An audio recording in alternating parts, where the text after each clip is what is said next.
Hello po! Kumusta? Long time no see, long time no video. Hello mga kapatid, narito muli ako upang may pamahagi sa inyo kung paano tayo magluluto ngayon ng dudumen. Itong dudumen na ito ay galing pa sa Pilipinas.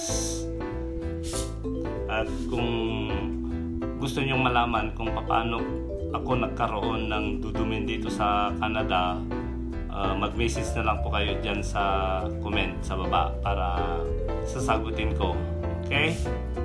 At alam po natin na ang dudumen ay isa sa mga pinakamasarap na kakanin sa Ilocos.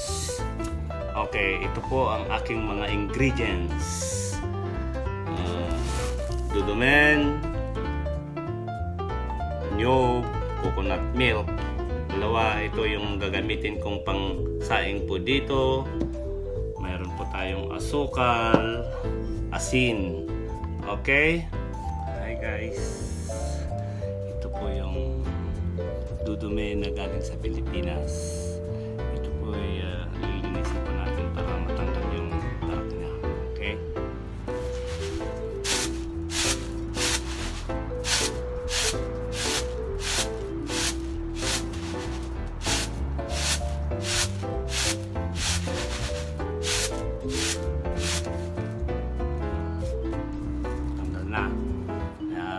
Ito po yung lulutuin po natin ngayon.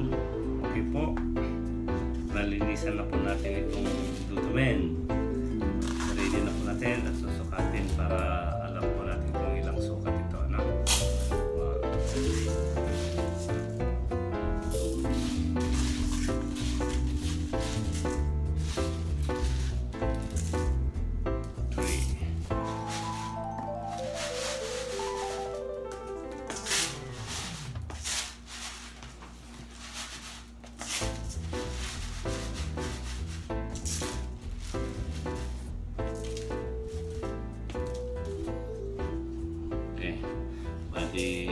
3.5 cup.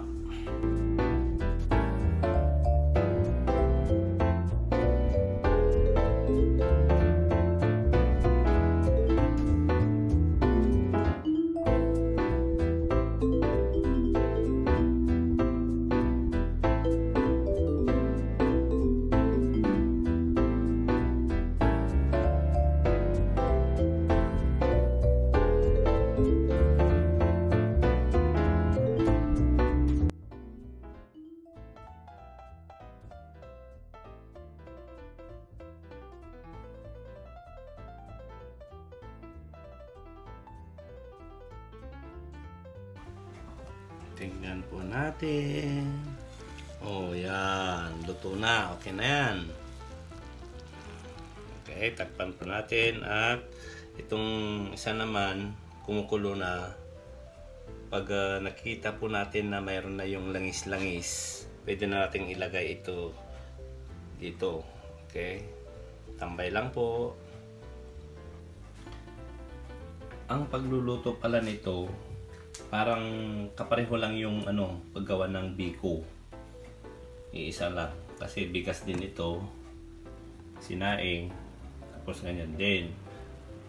Kapag ang nyug po natin ay maglangis na siya, pwede na po nating ilagay. Ganun din sa paggawa ng biko. At ito'y tatagal hanggat 3 araw kahit hindi mo i-ref. Pwede. Masarap yan. For sure, yan ang hinahanap ng mga Pinoy. Kapag nagbabakasyon sa Pilipinas, isa ito sa mga hinahanap pag pumunta ka ng palengke. Pero, seasonal lang naman ito. Pag walang anihan, walang dudumen. Di po ba?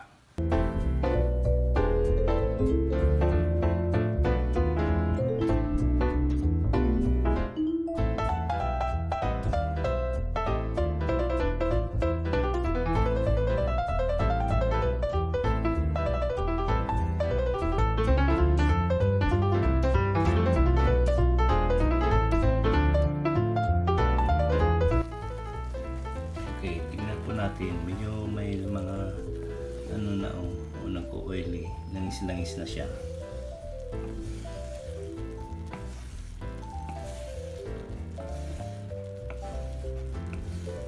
Pero lutuin pa natin ng maigi itong gata. Mas maganda kapag malangis para pang matagalan.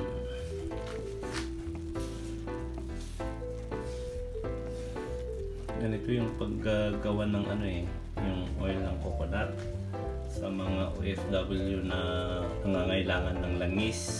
Pakuluan ng ganito hanggang mag-oil siya. Pwede na siyang ayan, pwede na. Pwede na natin ilagay yung malagkit. Ayan na po natin.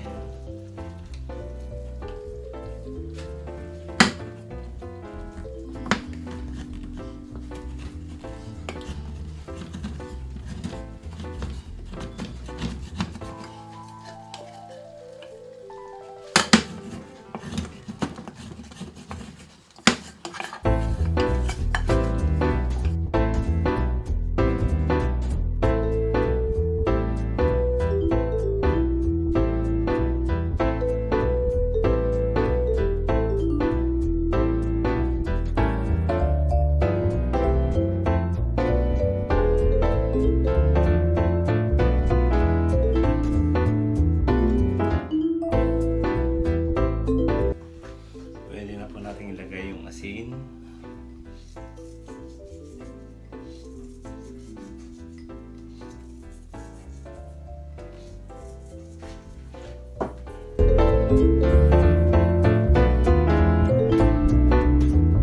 And then sugar.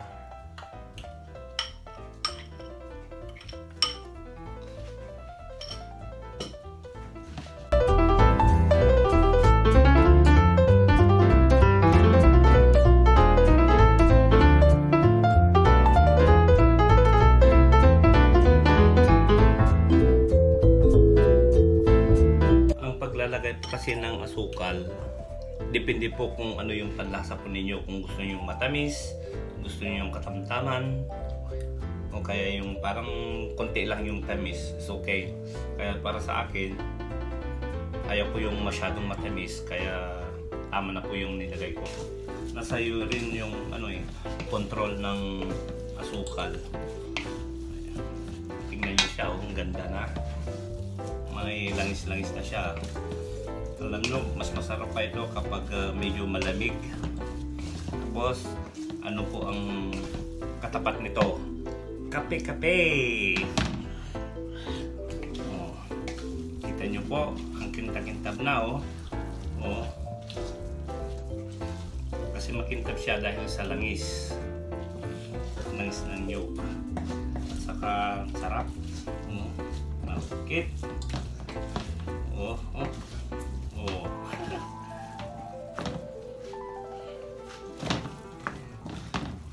Pwedeng mahatak ito buo.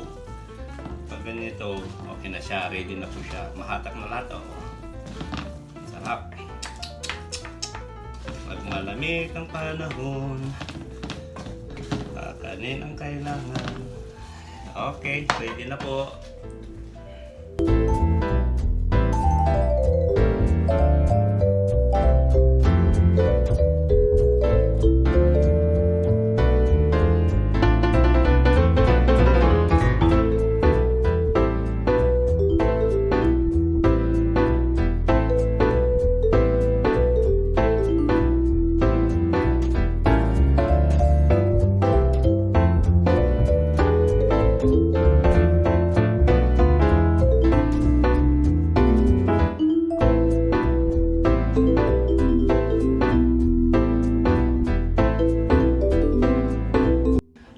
Thank you po sa panunood sa aking munting luto na dudumi na kakanin.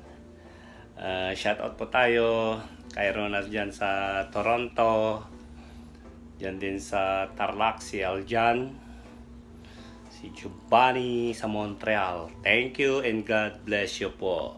God bless us all.